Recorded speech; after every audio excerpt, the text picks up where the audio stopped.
Hoje, gente, a gente teve aí uma quebra de uma semaninha, né? Mas eu espero que todo mundo ainda esteja com o assunto um pouquinho fresco na memória. Hoje eu vou fazer diferente. Hoje eu vou dando algumas partes. Hoje eu não vou distribuir as leituras, né? Vou ver se a gente consegue ir um pouquinho mais rápido para andar um pouco mais no assunto. E eu vou falando e eu vou abrindo para caso tenha dúvida naquela parte que eu acabei de dar. Não vou deixar as dúvidas para o final, como a gente fez da outra vez. Aí eu vou ver se assim funciona melhor, porque fica mais fresquinho na memória. Tá certo? Vamos lá. Na última aula, né, a gente viu algumas definições de evangelismo. A gente viu que a igreja ela foi comissionada, né, a evangelizar, e a igreja somos todos nós. Né? A gente viu quem é que deve evangelizar, né? Que somos todos nós, mais uma vez, todos aqueles que entregaram suas vidas para Jesus, que nasceram de novo, né? Todos os cristãos, eles são comissionados a evangelizar. A gente viu quem a gente deve evangelizar, né? Estou dando uma passeada aqui para a gente fazer uma recapitulação.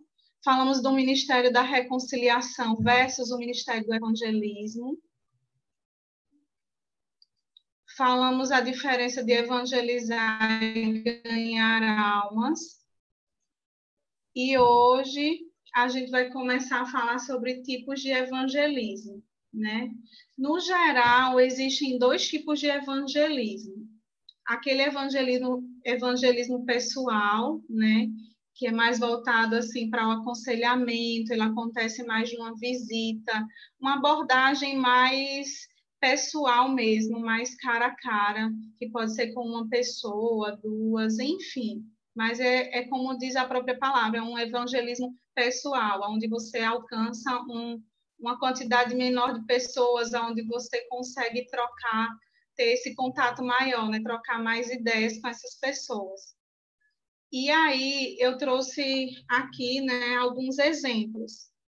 Né? Tem o exemplo de Nicodemos. Eu vou citando, porque não vai dar para a gente abrir, porque é muito texto. Mas aí eu vou citar, que aí vocês, por curiosidade, vocês vão pesquisando mais sobre isso. De Nicodemos, né, tá lá em João, capítulo 3, do versículo 1 ao 21. Outro exemplo de evangelismo pessoal é o da mulher samaritana, que está lá em João, do 4, capítulo 4, do versículo 1 ao 42. Também temos Zaqueu, né, que está lá em Lucas, capítulo 19, do versículo 1 ao 10. Da mulher cananeia, que está lá em Mateus, capítulo 15, do versículo 22 ao 28. E também o do jovem rico, que está lá em Mateus, no capítulo 19, do versículo 16 até o 22. Né? A cada uma dessas pessoas, né, Jesus ele evangelizou de formas diferentes. E algo que a gente tem que lembrar que esse é um trabalho divino, um trabalho de caráter sobrenatural. Porém, hoje em dia tem sido feito muito na sabedoria humana, mais do que no poder de Deus. E eu vejo que também, às vezes, é isso que acaba travando algumas pessoas de evangelizar, porque elas querem usar somente o natural, o seu intelecto. Às vezes ela olha para ela, mas eu sou tímida, eu não sei falar, eu não sou muito de falar. Então, quando a gente foca muito no natural, a gente acaba travando, a gente acaba deixando de fazer algumas coisas, e uma delas é o evangelismo, né? Então, o outro tipo de evangelismo é o evangelismo em massa, que é o que mais assim a gente vê, né? Porque o evangelismo pessoal, voltando, tem tantas formas diferentes que às vezes a gente acaba engessando, né? Então, o evangelismo pessoal tem as histórias mais engraçadas até aquelas mais... deixa eu tentar lembrar. Pronto, vou lembrar de uma. Em um desses evangelismos pessoais, a gente estava numa cidade do interior daqui de Sergipe, e era o evangelismo pessoal, aquele de porta em porta que a gente fazia visitas.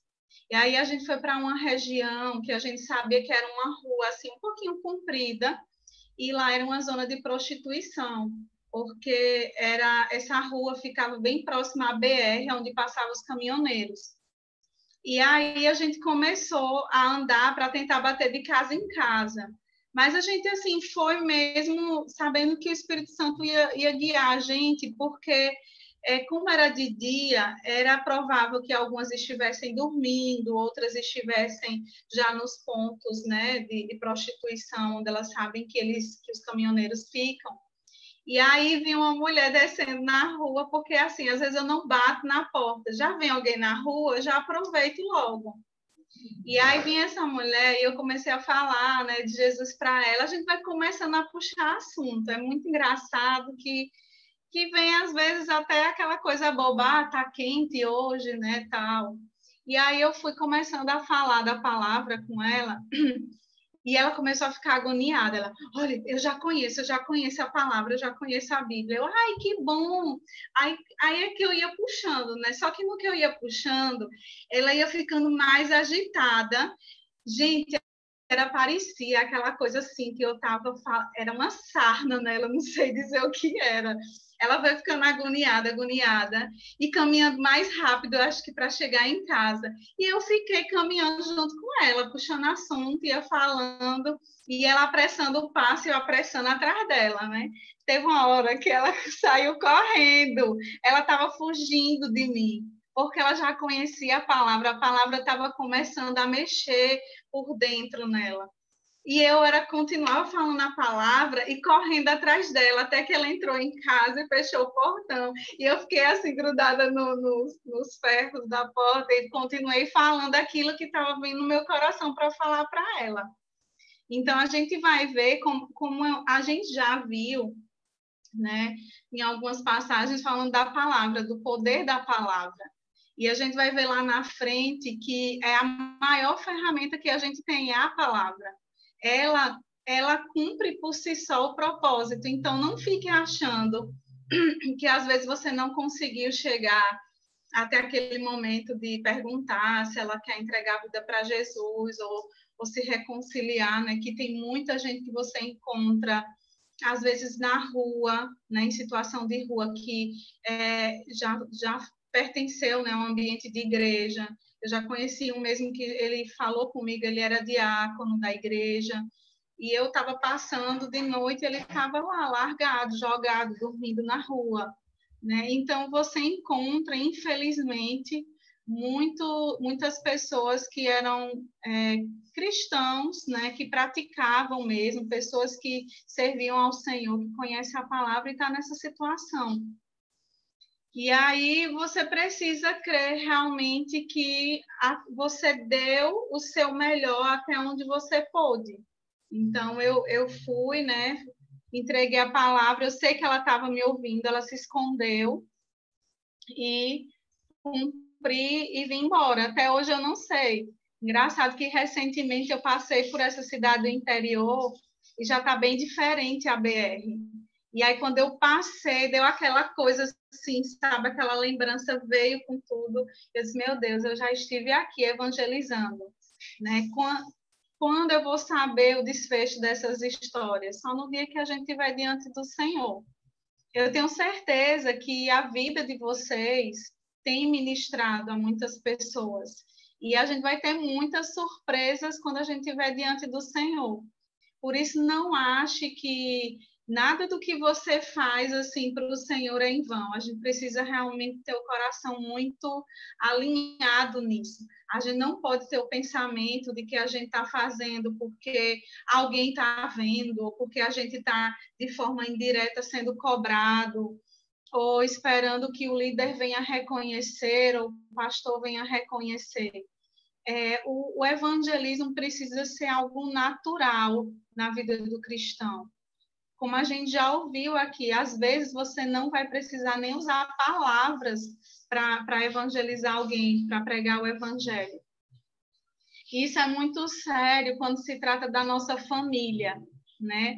Eu falo por experiência própria que eu fui a primeira da minha família, tanto materna quanto paterna, e parecia que nada estava acontecendo, mas a minha mãe estava vendo a minha mudança de vida, né? E no tempo oportuno, é como aquele fruto que está na árvore, né? E precisa do tempo, né? Do processo, e quando ele está maduro, ele cai.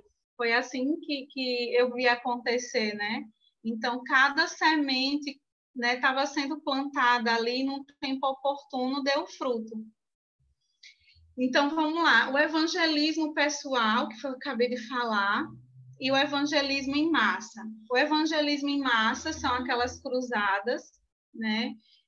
A gente escuta muito falar desse termo cruzada quando se trata do ambiente de África, né? Continente africano, a gente vê muitas e muitas cruzadas.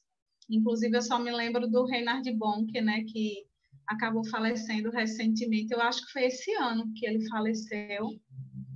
Então, eu só me lembro assim, cruzada, eu só me lembro de África, né? Que junta, assim, inacreditavelmente, eu já vi, se eu não me engano, cruzadas dele de juntar 70 mil pessoas, né? Então, cruzada, TV, rádio, jornais, livros e nos púlpitos das igrejas, né? Esse é o evangelismo em massa, onde se consegue alcançar o maior número de pessoas. Vamos agora, sim, diante né, dessa caixinha que foi aberta, como diz o Gustavo, alguém tem alguma dúvida ou quer perguntar algo específico sobre os tipos de evangelismo? Pode ficar à vontade e abrir o microfone, viu? Eu tenho. Vai. Ninguém mais tem? Eu posso ir? Que só tem mulher na brincadeira, então se alguma mulher quiser pode ir na frente. Não? Então tá. Você falou na parte do evangelismo pessoal que muitas vezes a gente não chega a ir até a confissão, né? Eu não sei se você vai abordar isso melhor. A minha pergunta seria, a gente tem por obrigação, ou se possível, se eu tiver oportunidade, eu faço a confissão com a pessoa? Eu não sei se você vai falar sobre isso, se você vai explicar o que é confissão, se você vai citar Romanos 10. Se for ainda mais para frente, você pode seguir. Se não, você me responde essa pergunta. Tá, eu vou detalhar mais essa parte, a gente vai tocar mais lá na frente, mas é algo que também, como diz aqui o bom nordestino, me aperreava, me deixava agoniada, era isso, né? E eu vejo que também a gente vai para outro extremo. Às vezes as pessoas querem tanto arrancar a confissão da pessoa que acaba não explicando para ela o que é entregar a vida para Jesus. Que oração é essa que eu faço? Porque senão ela vai achar que é mais uma oração que ela fez. Porque às vezes quando você chega a perguntar se a pessoa quer entregar a vida para Jesus, a maior parte das pessoas sempre me responde assim: ah, mas eu já entreguei minha vida para Jesus, eu entrego todos os dias, minha filha. Tem gente que fala bem assim. Então, ó, minha filha, eu entrego todos os dias. Eu, não, aí é onde você vai explicar. Eu não estou falando dessa entrega que a gente faz todos os dias, né? De, Senhor, eu entrego o meu dia hoje ao Senhor e tal, tal, tal. Não, eu estou falando de você entregar a sua vida. Aí eu sempre falo, ó, imagina um presente aqui. Se eu dou para você, eu não pego de volta, é teu. É como se você pudesse pegar a tua vida, colocar nas tuas mãos e entregar mesmo para Jesus. Aí eu amo usar o exemplo do carro. Imagina que a tua vida é um carro e você está ali dirigindo, está no banco do motorista, você faz o que você quiser, você vai para o lado que você quiser, Aí, você Grazi. toma um rumo que você quiser. Mas, quando você entrega a tua vida para Jesus, é como se você estivesse convidando Jesus para se assentar no banco do motorista e você vai aqui, ó, só de passageiro. Jesus, agora, os meus dias, a minha vida é o Senhor que vai me conduzir. É o Senhor que vai me guiar. Então, assim, a gente vê esses dois extremos. Pessoas agoniadas porque não conseguiram chegar até esse momento, né, da pergunta-chave, se a pessoa quer entregar a vida para Jesus, e pessoas que já vai logo para a pergunta, e às vezes até a pessoa ora, mas ora sem entendimento, sem saber o que está fazendo.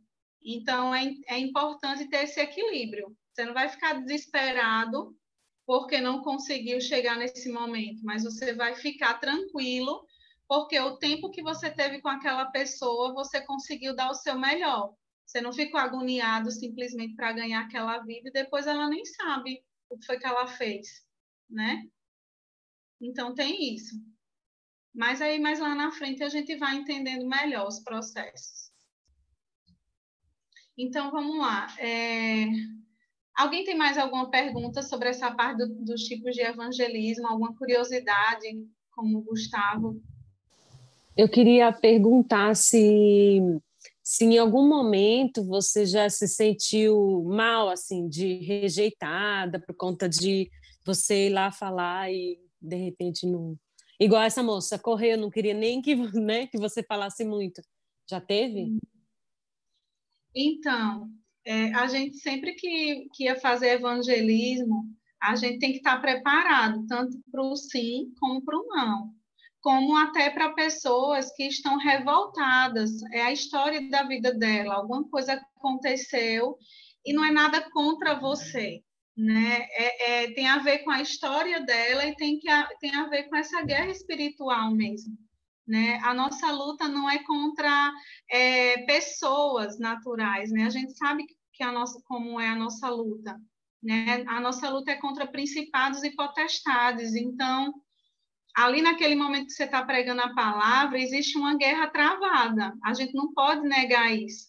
Mas a gente não pode se intimidar, porque a gente sabe que maior é aquele que habita em nós, né? Então, a palavra, quando diz que as portas do inferno não prevalecerão contra a igreja, antes eu vejo que ultimamente muitas pessoas vêm falando desse texto. Antes se tinha aquela imagem, né, de que, vamos lá, eu estou aqui, o diabo não vai me tocar, nananã. Mas não, a imagem que se tem é de um exército marchando em direção mesmo ao inferno, a saquear o inferno. E esse exército é tão poderoso que não tem porta, não tem nada que segure a gente. Só que as pessoas precisam realmente abrir os olhos para isso, não ficar esperando. Tipo assim, esperando o inimigo, venha que eu tô forte, venha que nada me derruba. Não, é você que tem o poder de ir invadir mesmo e saquear. Então, o evangelismo é um saque mesmo no inferno. E a gente não pode se intimidar porque a palavra nos garante o tempo todo, né, a vitória. E é aquilo que eu estava falando, né? A gente vai ver. A gente precisa confiar no poder da palavra. Eu sou um instrumento, eu sou um canal de Deus, né? Às vezes vai ter palavra específica que vai surgir na hora. Às vezes vai vir por uma oração por cura, uma oração por um parente. É o que eu costumo falar, a gente deveria amar problemas. Por quê? Porque a gente carrega o poder de solucionar problemas. E é através desses problemas que a gente encontra o caminho para semear a palavra na vida daquela pessoa. Então, assim, eu já passei por várias situações também que no início doía o não, a rejeição, sabe? Mas você precisa ter a consciência de que você deu o seu melhor, sempre esse pensamento. Eu ouvi no evangelismo ano passado, um colega de evangelismo, ele falou o seguinte, ele é engraçado, né? Você é notório que você é evangelista. Aí por que você está falando isso? Está todo mundo evangelizando aqui. Aí ele chegou assim, porque você é aquele cachorro que não larga o osso. Você não sossega enquanto a pessoa não compreende, não se rende. Mas é um amor que deve existir no coração de todos nós, o amor por almas. Imagine se aquela pessoa fosse um parente teu, você ia largar fácil? Não ia, né? por conta da tua pergunta, eu lembrei de um testemunho forte, foi até com a Naira, Gustavo. Depois você pergunta para ela a percepção dela, mas foi muito forte. A gente estava no evangelismo de rua, lá em Campina Grande, e tinha uma moça bem bonita na porta, e a casa era bem humilde. Sabe quando não tem nada a ver aquela menina naquela casa? E aí a gente foi bater um papo com ela na porta, ela era desviada dos caminhos do Senhor, né? Ela estava afastada, tal.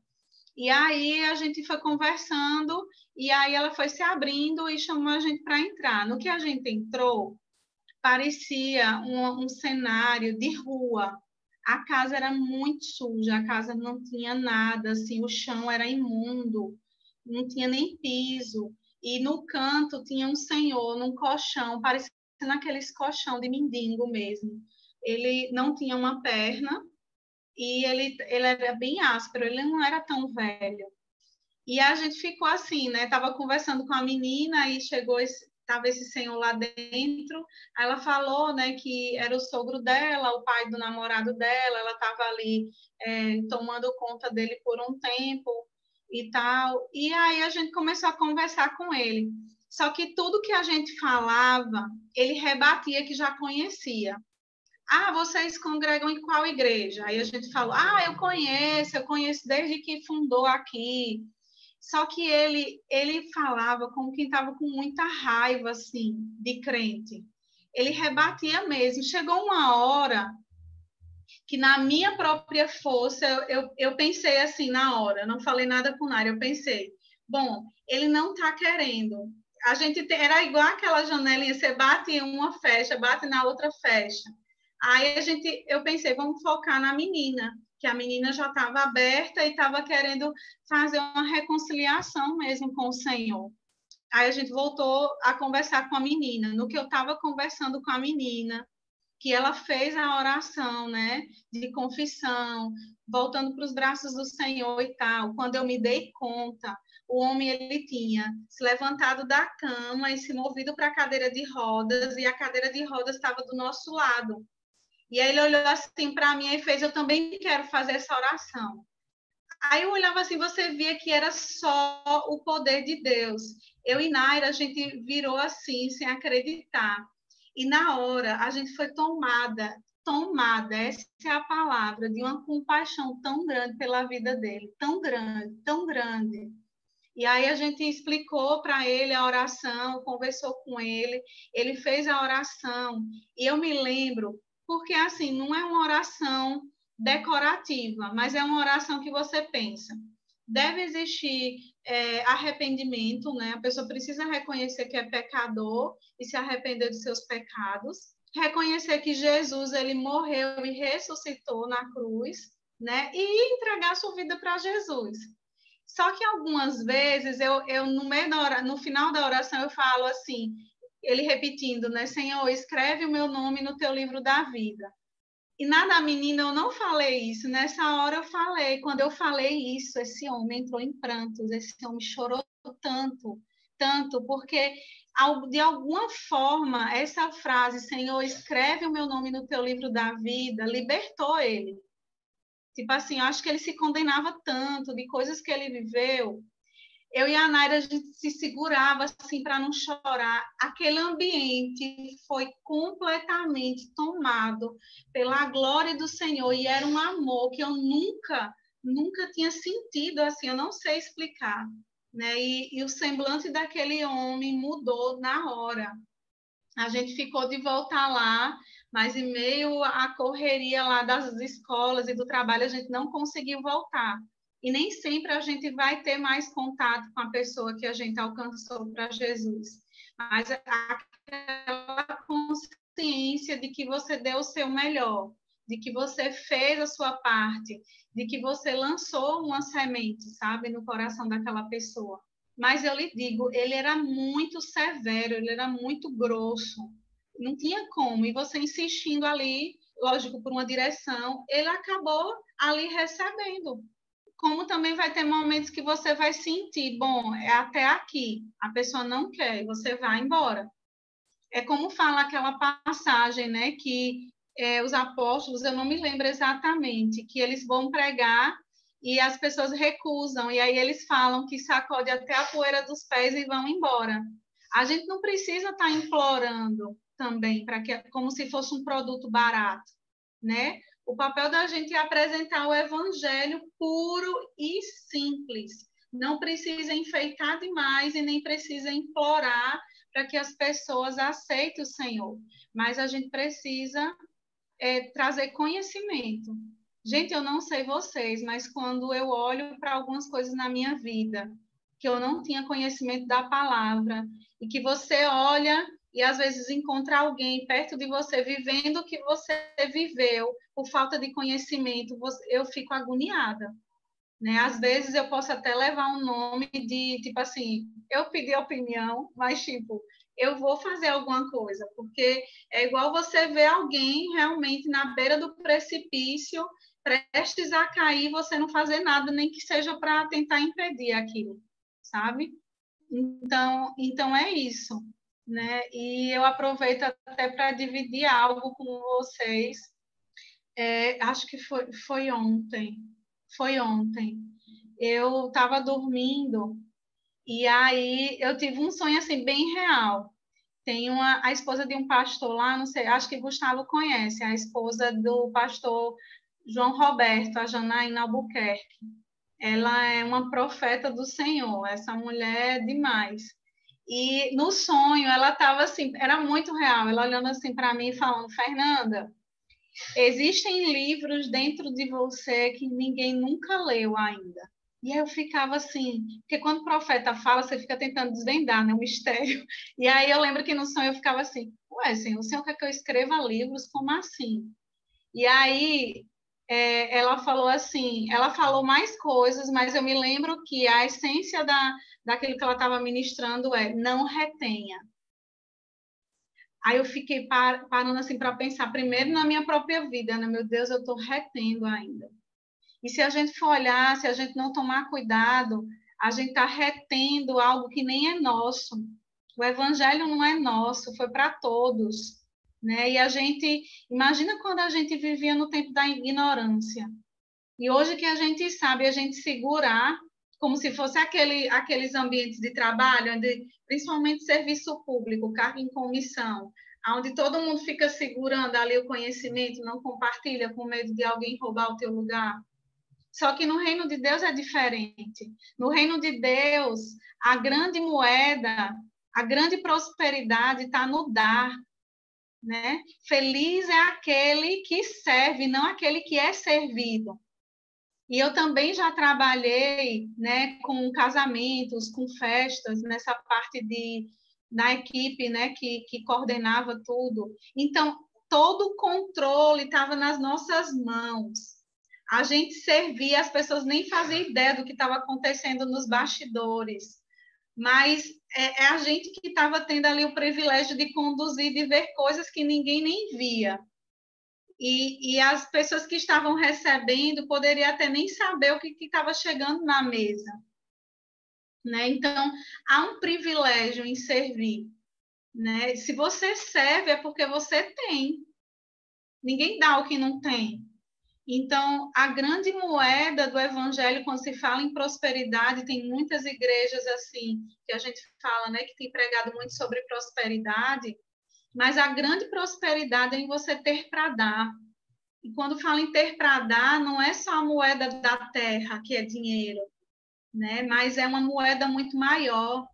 A Bíblia o tempo todo ela fala o quê? Que não adianta você dar a sua própria vida, você fazer milagres, operar maravilhas, se não existir amor por trás daquilo.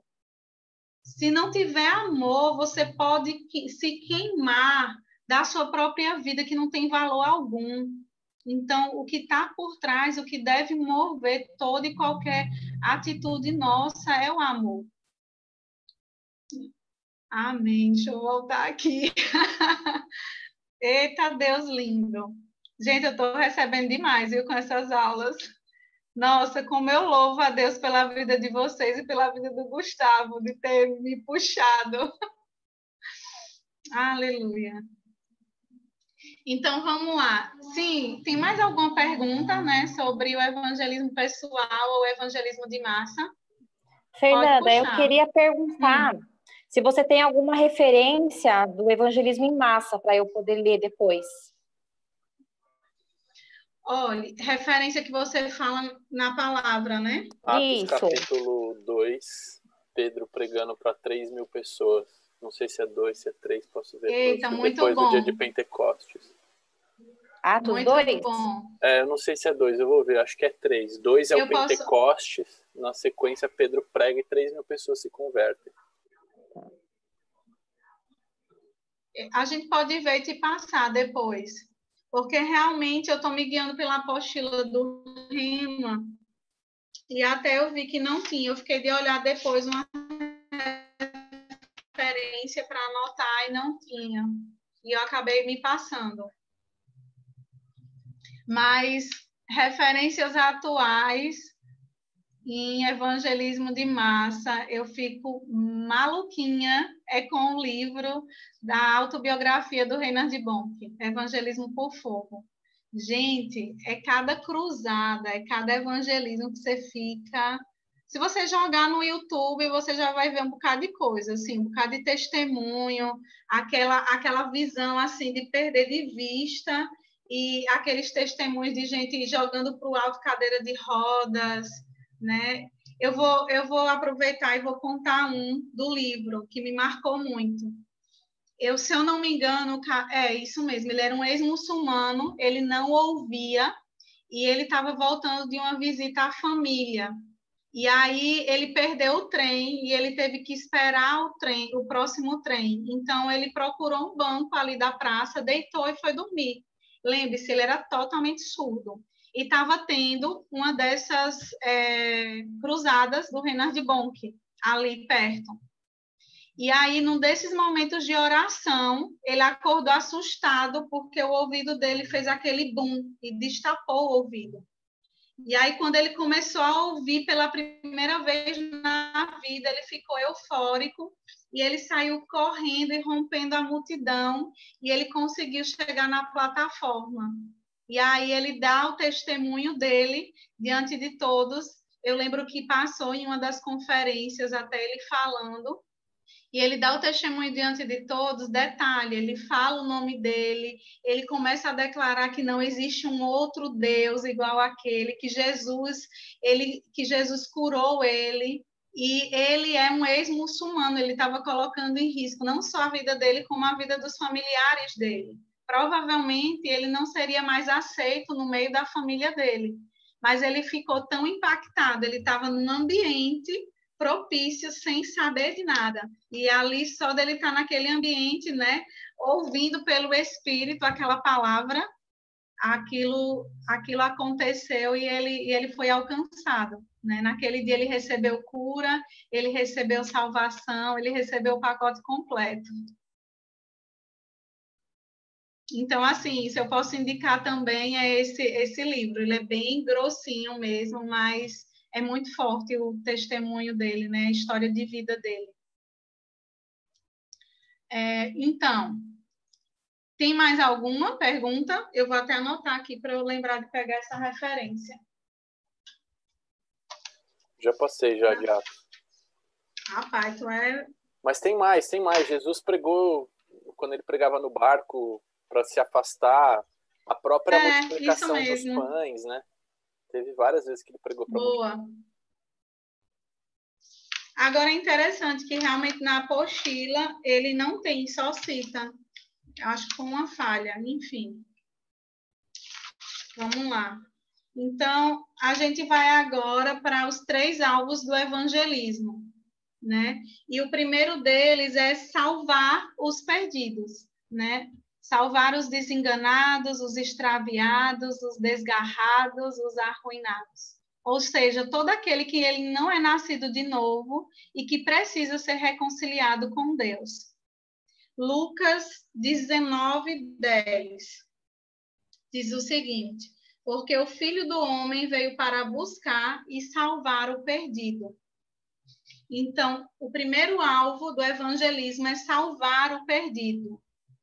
Né? Porque, na verdade, originalmente, todos nós estávamos desviados. Né? Romanos 3:23. Romanos 3, 23, cadê? Anota aí, porque eu não separei aqui. Eu só coloquei como referência. Então, originalmente, se a gente for olhar, todos nós estávamos desviados.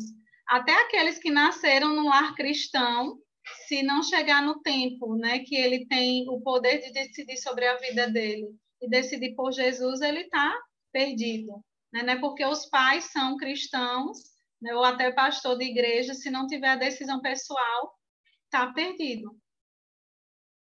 Outro alvo do evangelismo, restaurar os desviados.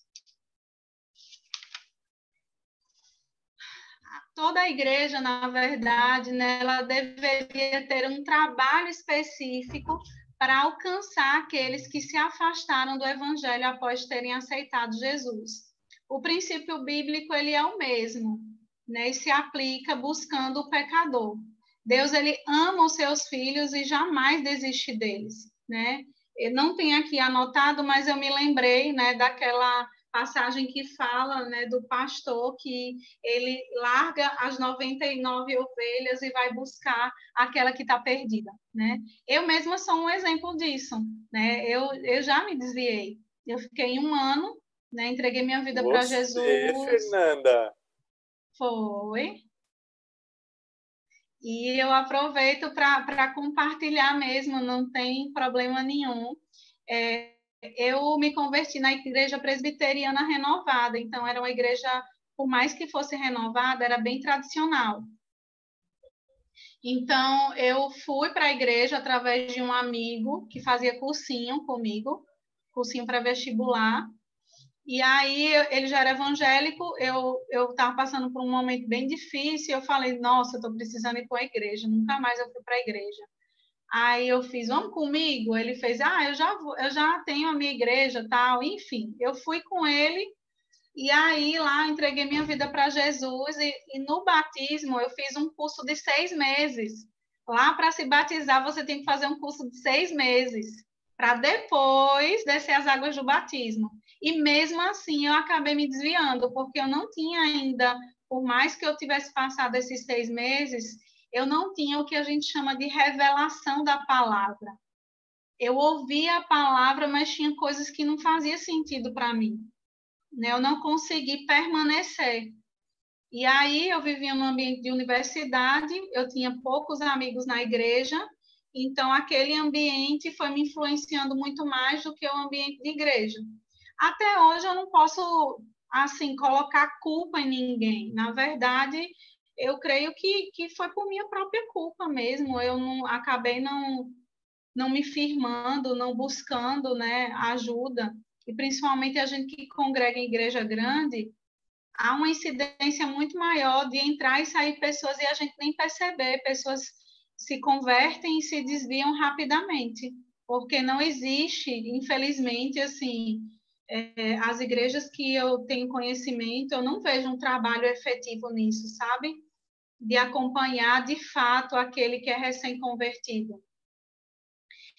O livro Crescendo Espiritualmente, do Kenneth Reagan, fala sobre isso, né? Sobre o cuidado. Se a gente for parar para pensar, uma pessoa recém-convertida, ele é um bebê na fé. E bebê, ele necessita de quê? De botar comidinha na boca.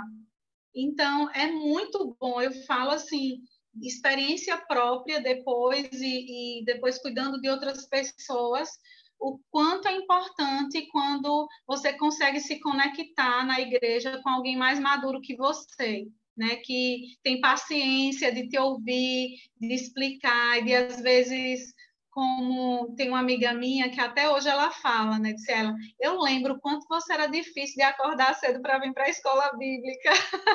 Aí ela disse, mas valeu a pena insistir. Então, é muito bom quando você tem alguém que, por mais que você bata o pé, ai, como ela é chata, mas esses chatos de plantão, no final, faz toda a diferença, né? De você ter alguém para estar acompanhando, né, as pessoas que se convertem recentemente. Então, vamos lá.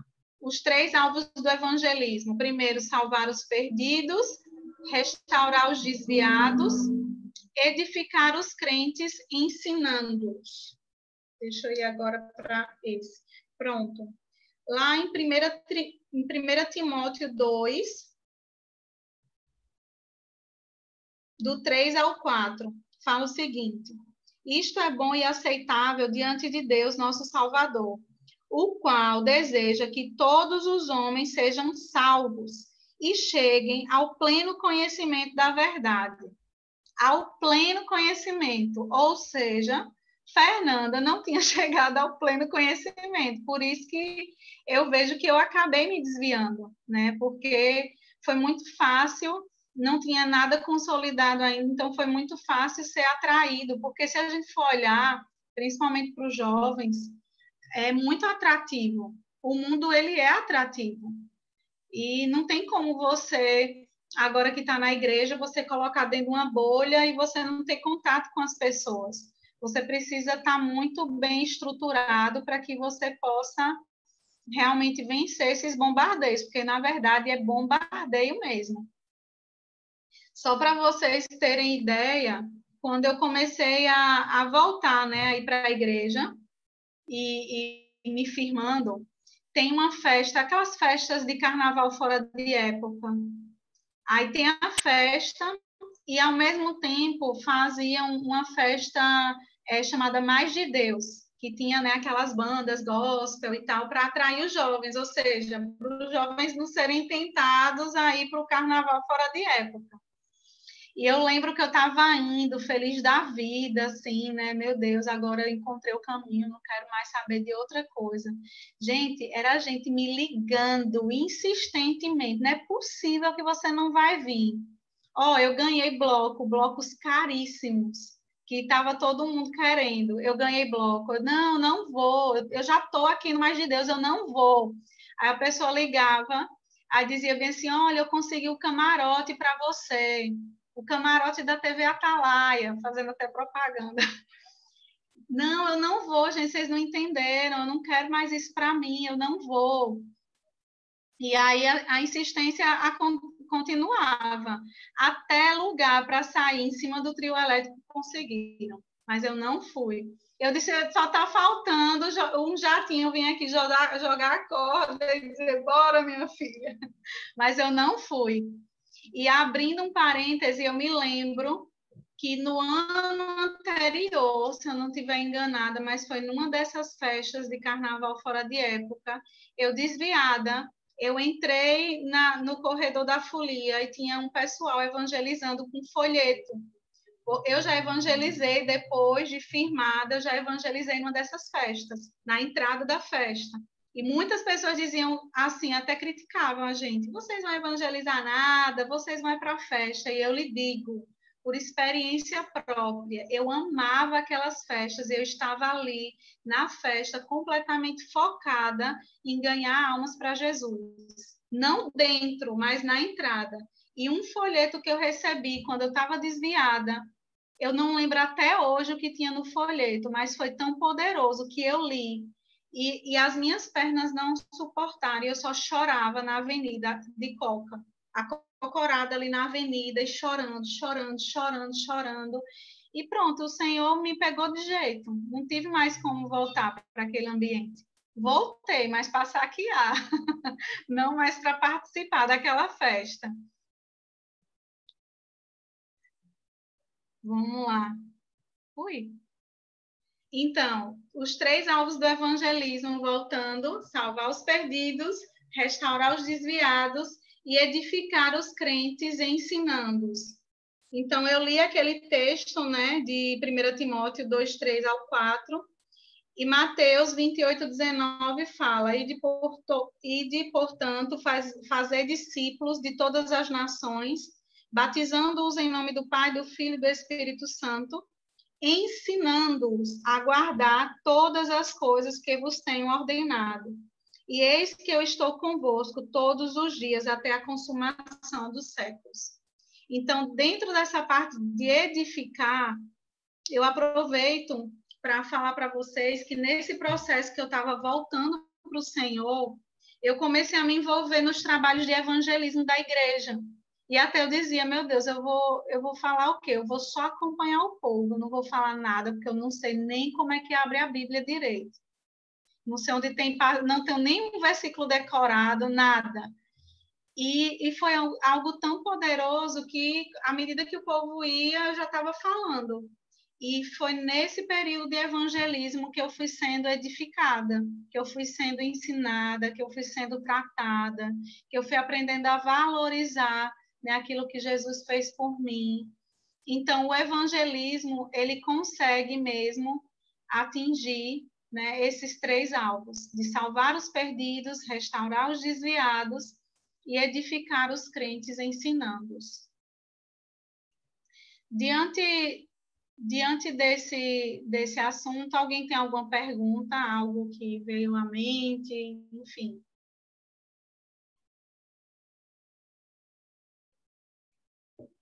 Eu posso seguir.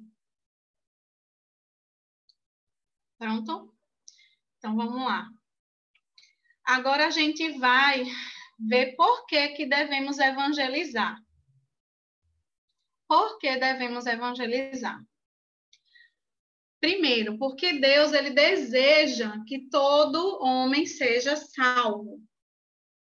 Lá em 1 Timóteo 2:4, fala o seguinte: qual, no caso Deus, deseja que todos os homens sejam salvos. 1 Timóteo 2:4. Outro motivo, porque é uma ordem imperativa do Senhor. Marcos 16:15, né, que foi até o texto que eu usei no início, e disse-lhes, Jesus dizendo, ide por todo o mundo, pregai o evangelho a toda criatura. Mateus 10:8. Curai enfermos, ressuscitai mortos, purificai leprosos, expeli demônios, de graça recebestes, de graça dai. Outra coisa, porque é uma honra e um grande privilégio ser embaixador da parte de Deus. Lá em 2 Coríntios 5:20. 2 Coríntios 5:20. Fala o seguinte: portanto, somos embaixadores de Cristo, como se Deus estivesse fazendo seu apelo por nosso intermédio. Por amor a Cristo, lhe suplicamos, reconciliem-se com Deus.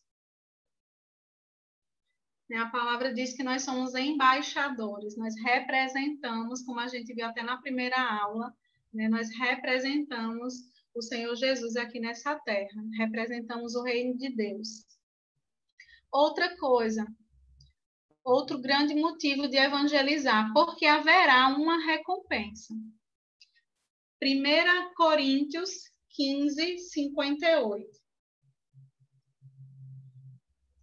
Portanto, meus amados irmãos, sede firmes, inabaláveis e sempre abundantes na obra do Senhor, sabendo que, no Senhor, o vosso trabalho não é vão. Lógico que a gente não vai estar evangelizando pensando na recompensa, mas é bom a gente saber que há uma recompensa, né, em tudo que a gente faz para o Senhor. Né? Que, na verdade, tudo que a gente faz para o Senhor, se você for parar para pensar, gira em torno de vidas, gira em torno de alcançar vidas, né? Dentro ainda do porquê que devemos evangelizar, porque é um desafio que vem do céu. Mateus 4:19 diz o seguinte, Mateus 4:19. E disse-lhe, vinde após mim, e eu vos farei pescadores de homens. Além de ser um desafio que vem do céu, é um desafio que também vem da terra. Atos 4:20. Pois nós não podemos deixar de falar das coisas que vimos e ouvimos. É o que eu costumo falar sobre evangelismo, né? Pegando esse versículo. Não é possível que você não tem nada para falar do que Jesus fez da sua vida. É o que eu digo assim, às vezes a gente vai, pelo menos eu sou dessas, né? Quando eu provo um serviço de boa qualidade, eu acabo falando para as pessoas, ó, aquele restaurante é legal, aquela pessoa, né, que, sei lá, faz sobrancelha, corta cabelo, seja lá qual for o serviço, a gente acaba falando de tanto que a gente, né, gostou do serviço. Tá tendo carro de som aqui. Vamos lá. Outro grande motivo. Está interferindo ou está dando para ouvir? Tá, pronto, vamos lá. Outro motivo porque nós devemos evangelizar. Porque ganhar almas é uma condição para o crescimento da igreja local e do reino de Deus. Lá em Atos 2:47, fala o seguinte: louvando a Deus e contando com simpatia de todo o povo, enquanto isso, acrescentava-lhes o Senhor dia a dia os que iam sendo salvos. Né? Eu gostei disso, né? Que a apostila fala o seguinte: uma igreja sem novos convertidos é como uma mulher estéril que sofre algum tipo de anormalidade. Filhos espirituais, ou seja, filhos na fé, são sinal de saúde da igreja. Eu achei muito forte isso.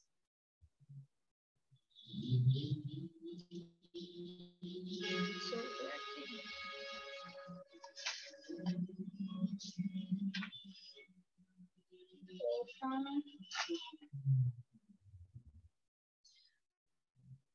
Outro grande motivo é porque o pecador sem Jesus está perdido e ele vai para o inferno. Né? Lá em Lucas 19:10 fala o seguinte: porque o Filho do Homem veio para buscar e salvar o perdido. Salmos 9:17. Perversos serão lançados no inferno e todas as nações que se esquecem de Deus. Né? Às vezes, essa ideia de inferno ou está bem enraizado, né? O povo fica tudo, vai para o inferno, ou então tem gente que vive aqui esquecendo que realmente existe o inferno. E tem aqueles outros que ainda diz que o inferno é aqui, quando não faz, né, realmente a gente não faz ideia mesmo do que é o inferno. Então, um grande motivo é a gente saber que aquela pessoa que a gente acabou de falar de Jesus e que se rendeu, ela saiu de uma condição eterna, né, de inferno, e ela foi salva. Saiu para uma condição eterna de salvação. Então, um dos grandes motivos, né, é esse. Outro grande motivo é porque é sábio, né? É sábio ganhar almas. Lá em Provérbios 11:30, Provérbios 11:30 fala o seguinte: o fruto do justo é árvore de vida, e o que ganha almas é sábio. Gente, é muito maior do que aquela capitalização que tem um rendimento. Capitalização não tem tanto, mas, enfim, foi o exemplo que me veio agora.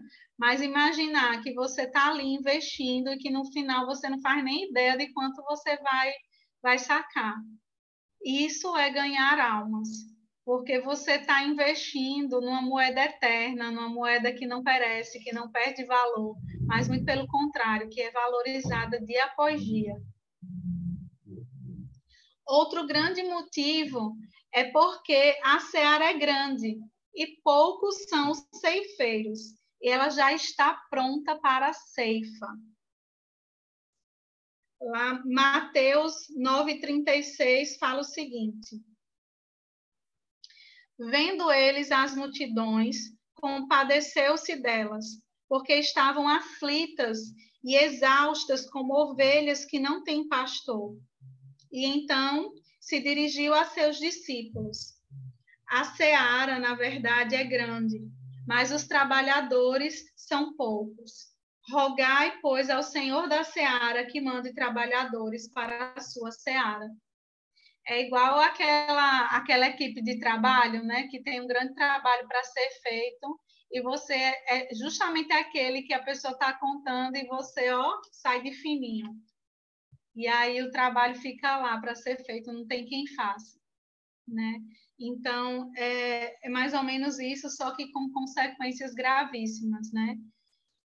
Eu acho muito linda essa parte que fala que o Senhor, vendo a multidão, se compadeceu delas. Eu não sei você, mas tem alguns lugares que às vezes eu até evito ir, porque eu volto péssima, porque você vê tanta situação e você fica ali com a mão na cabeça, sem saber exatamente por onde começa e o que faz, né? Então, é como até a galera da área do coach fala o seguinte: você tem muita coisa para fazer, divida esse negócio grandão em várias partes e vá fazendo. Então, vamos ser diligente com aquilo que chega às nossas mãos para fazer, com aquilo que dá para a gente fazer, né? Porque realmente a necessidade é grande, e a gente não pode se esquivar achando que esse chamado de evangelizar é só para quem tem o chamado de evangelista, é só para quem foi chamado para isso. Não, todos nós. De alguma forma, você tem uma contribuição nisso, né? Dentro desse assunto que eu acabei de falar, do porquê devemos evangelizar, ficou alguma dúvida ou quer fazer alguma pergunta? Eita, que a galera hoje resolveu fazer. Pra lembrar do carnaval, do bloco de Já viu? Alguém tem, sei lá, alguma colocação, alguma pergunta, qualquer coisa, manda aí, senão a gente segue. Eita, gente, agora que eu tô olhando, 8h05. E aí, mestre, manda. Não, Meu Deus, eu vou ter que compilar essa aula, senão... Quando a gente fala de investimento, né? A gente fica procurando rentabilidade. Qual que paga mais? Um paga 5, outro paga 6, mas desconta imposto de renda e tal. E o caixão não tem gaveta, né? Então a gente fica se preocupando, esquentando a cabeça, trabalha e não ora porque trabalhou demais, está muito cansado. E se a gente pudesse investir o nosso dinheiro em alguma coisa que fosse incorruptível, que você pudesse no caixão levar, vamos dizer assim, né? Modo de dizer. Ou se você pudesse transferir o seu dinheiro para uma moeda que não acaba nunca. Essa é a moeda incorruptível, que são os frutos que a gente constrói em cima de Cristo, de 1 Coríntios 3, que vai te dar galardão para o resto da vida eterna, né? Não essa vida natural daqui. Muito legal pensar nisso, né? E eu fico pensando assim, quando a gente escuta, né, galardão, abrange tanta coisa e não dá para a gente comparar, porque não é nada comparado às coisas dessa terra, né? Então, esse galardão é muito maior do que a gente pode imaginar, né, sequer. Eu não sei vocês, mas eu acho que é do ser humano. A gente, às vezes, almeja tanto uma coisa que quando a gente tem... É igual aquela criança que ganha o brinquedo. Ela brinca, brinca, brinca, mas daqui a pouco aquele brinquedo não tem graça. Então, nada do que o Senhor puder nos proporcionar aqui na Terra se compara a esse galardão que Ele fala, né? Nada se compara. E enquanto o Gustavo falava, eu me lembrei de uma entrevista que eu estava vendo sobre esse pessoal drogado que vive em cemitério. Eles dormem em tumbas abandonadas. E eu fiquei olhando, assim, cemitério, pelo menos cemitério fala muito comigo, assim, no que diz respeito a você desperdiçar uma das moedas mais preciosas hoje em dia, que é o tempo. Desperdiçar a sua própria vida com coisas que não tem utilidade, não dura para sempre. Se a gente for parar para pensar e distribuir as 24 horas do nosso dia com esse pensamento, peraí, eu estou gastando o meu tempo com algo que vai ter um retorno eterno, ou com coisas que não têm utilidade, não têm necessidade. E quando você olha, às vezes, para o seu trabalho, seu próprio trabalho, e você não vê só como aquele, nossa, eu vou ter que levantar hoje de novo para ir trabalhar, mas você vê como uma oportunidade divina de alcançar vidas e, ao mesmo tempo, no final do mês, você ter, né, um retorno, né, porque é justo esse retorno do seu trabalho, muito embora o valor monetário não condiz, né, com o seu trabalho, está muito aquém, mas se a gente olhar isso como uma oportunidade, né, de estar fazendo esse investimento a longo prazo, onde a gente vai ter um galardão que realmente a gente não consegue medir, facilita, né, a forma de enxergar as coisas.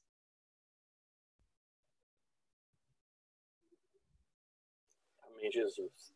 Só queria fazer uma pequena pontuação que a Fernanda falou do primeiro alvo do evangelismo, salvar os perdidos. Ela falou sobre sobre a decisão pessoal por Jesus, né? Ela falou assim, não adianta eu ser filho de pastor, se eu não decidir pessoalmente por Jesus, eu não serei salvo, né? Por isso que na igreja evangélica a gente não batiza criança, porque o batismo é uma expressão externa do que aconteceu dentro, que é o arrependimento dos pecados, é crer que Jesus é o Filho de Deus, que é ressurreto dentre os mortos, né? Romanos 10, 9 e 10. E isso eu só posso fazer quando eu tenho entendimento disso. É por isso que a gente não batiza a criança. A gente apresenta a criança, mas a gente não batiza a criança. Só para não ficar uma margem de dúvida, a gente crê que as crianças, enquanto não têm consciência do pecado, elas estão salvas, tá? Romanos 3, 23 vai dizer, todos pecaram e destituídos estão da glória de Deus. Fato. Mas esse todos pecaram é a raça humana, no sentido de ser humano caído que somos antes de nos encontrar com Jesus. Mas tem um texto de Salmo em que Davi está lá se matando de chorar porque o filho dele está doente. Quando o filho dele morre, ele se alegra. Davi, você tá loucão, mano, seu filho morreu. Não, tudo bem, porque agora eu sei que eu vou encontrar com ele. Ou seja, enquanto a criança ainda não tem discernimento, ela tá com Deus. A partir do primeiro pecado que ela comete consciente, isso eu não sei dizer se é aos 7 anos que dizem que o caráter é formado, se é aos 5, vocês que são mães aí, sabem que idade a criança já começa a fazer de sacanagem, de malvadeza, de ruindade. Nesse momento ela peca e ela precisa de salvação. É por isso que muitas igrejas trabalham a confissão já na escolinha dominical, né, Fer? Não sei como é que é no Verbo lá em Bauru, mesmo antes de ser Verbo, já tinha confissão na própria escolinha dominical, porque eles creem dessa forma, que a partir do momento que existe a consciência, a criança precisa de Jesus, assim como todos nós, né? Então é isso que eu queria dizer, só para não ter essa margem de interpretação que se morrer uma criança fora da idade da razão, que ela vai para o inferno. Não vai. Muito bom. Certo? E dentro disso também, vou falar primeiro dessa parte que você tocou da criança, né? Não tem como você medir, você faz, às vezes, uma suposição de acordo com a psicologia sobre a questão da idade e do entendimento, mas não tem como você chegar e afirmar, né? Mas é a partir do momento que a criança consegue discernir o bem e o mal, e ela recebe a palavra e ela decide, você vê, assim, crianças pequenas que, se você for sentar e conversar com ela, ela vai lhe dizer o motivo por que ela está entregando a vida para Jesus. E tem crianças, eu não sei se vocês já tiveram essa experiência de ver que nenhum adulto mandou ela fazer aquilo. Ela simplesmente se levantou no meio do culto e foi. Então, você precisa entender, de modo geral, que o Espírito Santo ele se comunica com todos, cada um de uma forma. Então, não ignore, né, um parente teu, ou um amigo teu, ou uma criança, ou um velho, ou seja lá o que for.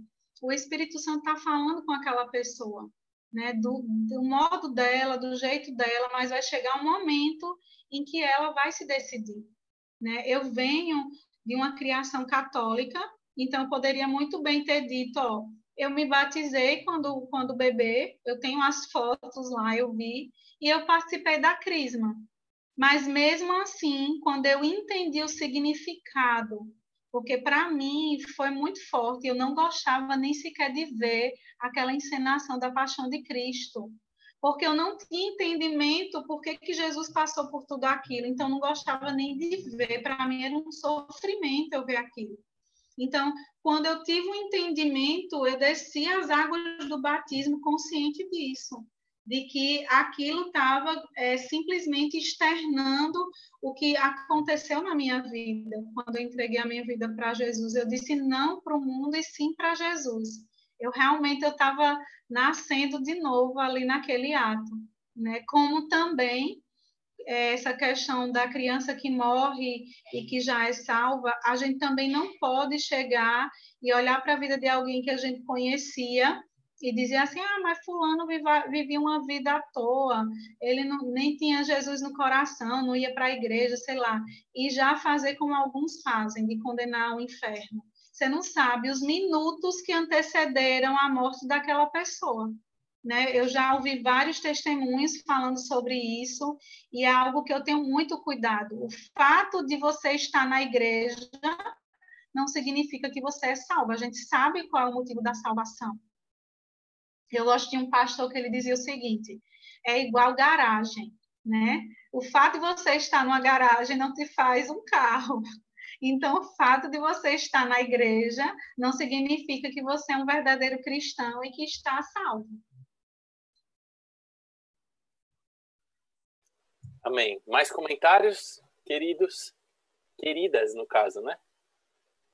É. Comentários, dúvidas, tristezas, dissabores?